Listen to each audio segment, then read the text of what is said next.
ইমাম হুসাইন রাদিয়াল্লাহু তাআলা আনহু মক্কা শরীফ থেকে যখন আমার নবীজির পবিত্র নূরের ধারক বাহক ৭২ জন নূরের টুকরাকে সঙ্গে নিয়ে উনি কুফার উদ্দেশ্যে রওনা দিয়েছিলেন।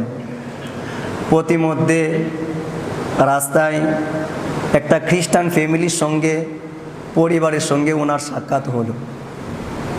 ইমাম হুসাইন ওই পরিবারের সঙ্গে আধা ঘন্টা থেকে 1 ঘন্টা কথা বললেন। ওই খ্রিস্টান ফ্যামিলি ওনার কথা শুনে এতটাই আকৃষ্ট হলো। 3 জন ছিল, একজন মা, তার ছেলে হচ্ছে ওয়াহাব কালবি এবং ওয়াহাব কালবির স্ত্রী সপরিবারে ইসলাম ধর্ম কবুল করেছে। সুবহানাল্লাহ। ইসলাম ধর্ম কবুল করার পরে বলতেছে, আপনি কোথায় যান? বলতেছে, আমি কুফার উদ্দেশ্যে রওনা হচ্ছি, সম্ভবত আমাদের শাহাদাতের যাত্রা এটা। বলে, আপনি যেহেতু আপনার হাত বাড়িয়ে দিয়েছেন, আমাদেরকে মুসলিম বানিয়েছেন, আমাদেরকে সাথে নিয়ে চলেন, আমার সন্তানকে আপনার জন্য কুরবান দিব। বলে, আপনার সন্তান মাত্র 17 থেকে 19 দিন হয়েছে, বিয়া করছে, এই সন্তানকে আপনি কুরবান দিবেন, আপনার বৌমার কি হবে?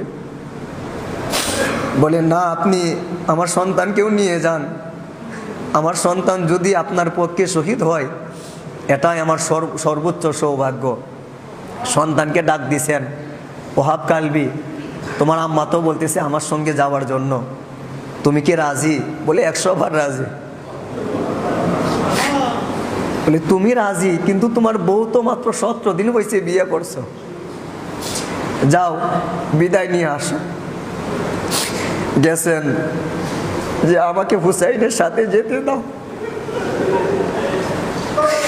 তুমি আমার নতুন বউ, বিদায় দাও। বলছে, 1 শর্তে বিদায় দিতে পারি, যদি পরকালে আমাকে হুসাইনের সাথে রাখো।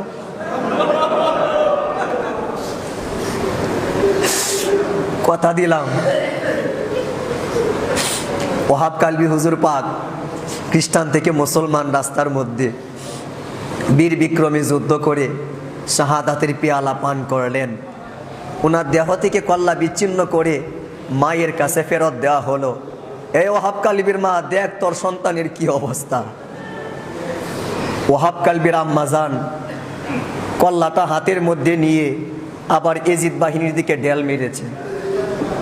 বলে, আল্লাহর রাস্তায় একবার যা দান করি আমরা তার ফেরত নেই না, নে, কুরবান দিয়ে দিলাম। আজকে মুসলমান হয়ে আপনি হুসাইনের কথা বলতে পারতেছেন না, চাচ্ছেন নাই, আপনার আশা নাই, ইচ্ছা নাই।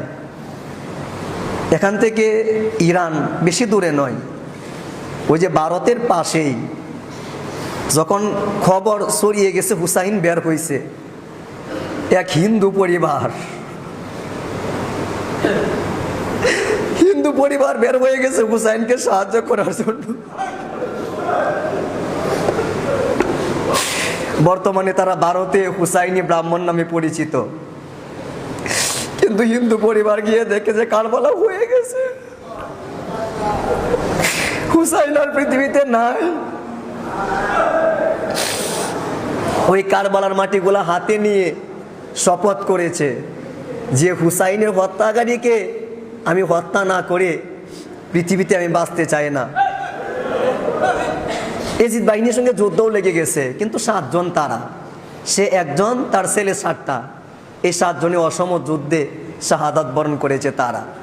আজকেও ভারতের জমিন থেকে হুসাইনি ব্রাহ্মণরা প্রতি মহরম মাসে হুসাইনের জন্য চোখের পানি ছাড়ে।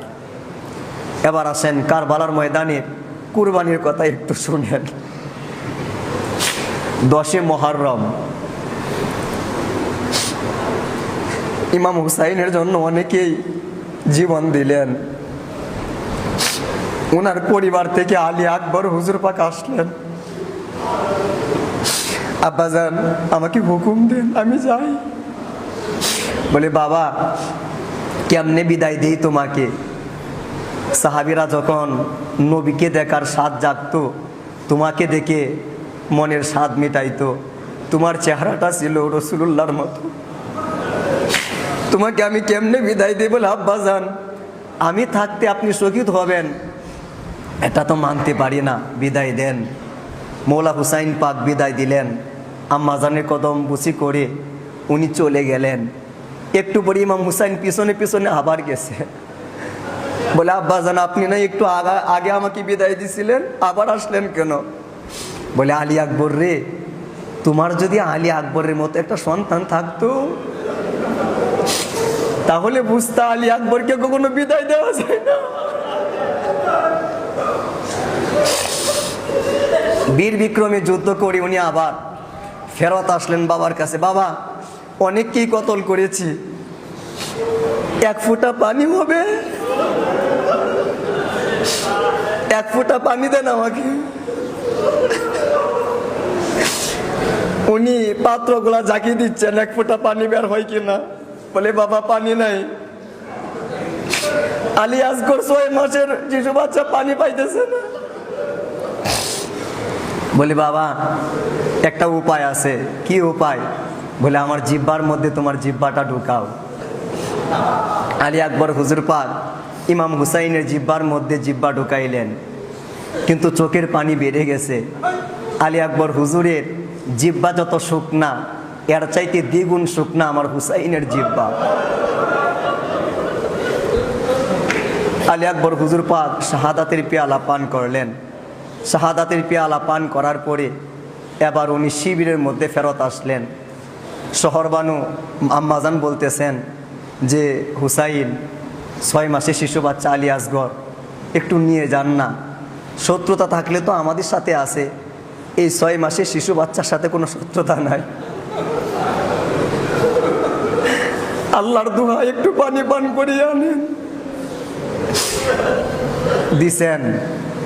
এই যে নানার উম্মতেরা, আমরা পরকালের ময়দানে তোমাদেরকে হাউজে কাউসারের পানি পান করাবো, দাও আমার জয়নুল আবি আমার আলী আসগরকে 1 ফোঁটা পানি দাও। পানি দেওয়া হলো না।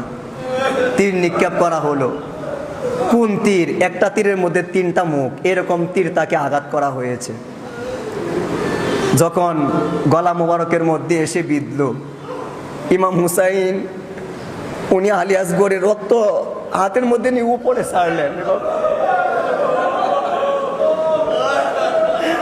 উপরে ছাড়তেছেন।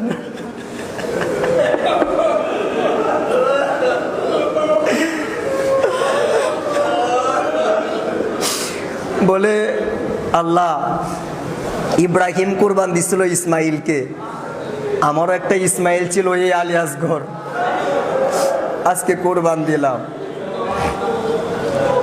আমার ইমাম হুসাইন রাদিয়াল্লাহু তাআলা আনহু উনিও কারবালার ময়দানে শহীদ হলেন। শহীদ হওয়ার পরে প্রথম নাম্বার ওনাদের চেহারা থেকে পর্দা সরিয়ে ফেলা হয়েছে নারীদের। দ্বিতীয় নাম্বার ওনাদের তাঁবুর মধ্যে আগুন দেওয়া হয়েছে। 3 নাম্বার আমার নবীর পরিবারের মা জয়নবের আশেপাশে মা সকিনা সহকারে যেই সকল নারীরা ছিল, তাদের কানের দুলগুলা এত জোরে টানছে, কান থেকে রক্ত বের হয়ে গেছে, লতিগুলা ছিঁড়ে গেছে। তো ওনাদেরকে শিকল পরিয়ে নেওয়া হচ্ছে। বলে এরা হচ্ছে অপরাধী। বলে কি অপরাধ? কয় এরা খলিফার বিরুদ্ধে বিদ্রোহ করছে, এজন্য আল্লাহ এদেরকে শাস্তি দিয়েছে। নাউজুবিল্লাহ বলেন। ওনাদেরকে যখন বন্দি করে নিয়ে যাওয়া হচ্ছে, 7ই মহরম থেকে 10ই মহরম শুক্রবার পর্যন্ত ওনাদের না আছে খাওয়া, না আছে পানি, কোনো কিছুই নাই। কানগুলা থেকে রক্ত বের হচ্ছে, পোশাকগুলার মধ্যে ধুলোবালু লেগে আছে। কারবালার প্রান্তরে ইমাম হুসাইন পাক সহকারে 72টা নূরের টুকরার জিসিম মুবারকগুলা ছিন্ন ভিন্ন হয়ে পড়ে আছে। ওনাদেরকে 1 ফোঁটা পানি দেওয়া হয় নাই। যখন ওনাদেরকে বন্দি করে নিয়ে যাওয়া হচ্ছে, মাঝখানে মাঝপথে একজন বৃদ্ধা মহিলা, উনি একটা কলসি নিয়ে আসলেন, একটু পানি এনে বলতেছেন যে আপনারা কারা? চেহারাগুলো আকাশের চাঁদের মতো সুন্দর, কিন্তু ধুলাবালু লেগে আছে, আপনাদের গায়ের মধ্যে এত ধুলাবালি কেন? আর এই যে ট্রের মধ্যে একটা কল্লা মুবারক, এটা আবার কার? এগুলা জিজ্ঞেস করতে করতে বৃদ্ধা মহিলা উনি বলতেছে, আচ্ছা আমি কি আপনাদের কোনো খেদমত করতে পারি? বলছে, কি আর খেদমত করবেন, 7 তারিখ থেকে এই পর্যন্ত এক ফোঁটা পানিও আমাদের ভাগ্যে জুটে নাই। এরা পানি খাইছে, পুরাতের নদী থেকে কুকুর শিয়ালগুলা পানি খাইছে, আমাদেরকে পানি দেওয়া হয় নাই। আপনি যদি পারেন তাহলে কিছু পানি, অল্প পানি আমাদেরকে দেন। ওই মা ফিদ্দা উনি পানি দিলেন। পানি দেওয়ার পরে সবাই 7 দিন 3 দিন পরে একটু পানি পাইল। বলতেছে, আচ্ছা আম্মাজান ফিদ্দা, আপনার পরিচয়টা একটু বলবেন? বলে, আমাকে তো চিনবেন না, আমি এখন বৃদ্ধা হয়ে গেছি, তবে আমি যখন জোয়ান ছিলাম, যুবতী ছিলাম, আমি মা ফাতেমার ঘরে কাজ করতাম।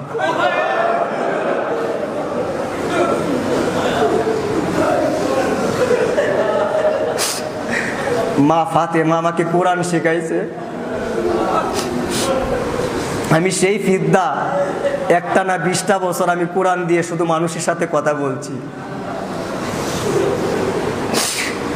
মা ফাতেমা আমাকে একদিন বলতেছিল, ফিদ্দারে তুমি তো চলে যাইবা তোমার দেশে, তবে যদি কোনোদিন একটা কাফেলাকে দেখো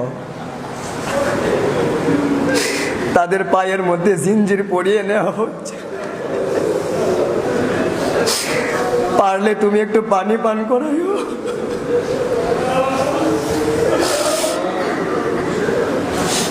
আমার মনে হইল আপনারা সেই কাফেলা, আপনাদেরকে পানি পান করাইলাম, আমার মন বড় তৃপ্ত হইল।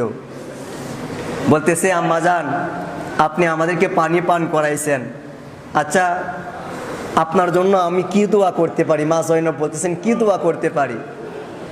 বললেন যে কাউকে উপকার করার পরে তো দোয়া করতে নাই, তারপরেও একটা দোয়া করেন, সেটা হচ্ছে আমি তো অনেক ছোটবেলায় হাসান হুসাইনকে দেখছিলাম,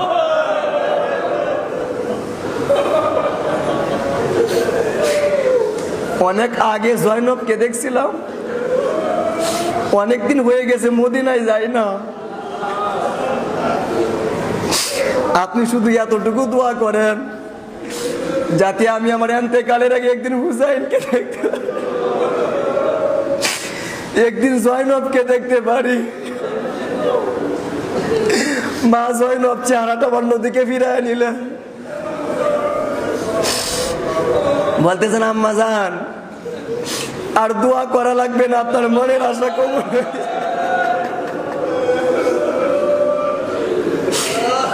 আমরা সেই ফাতেমার সন্তান,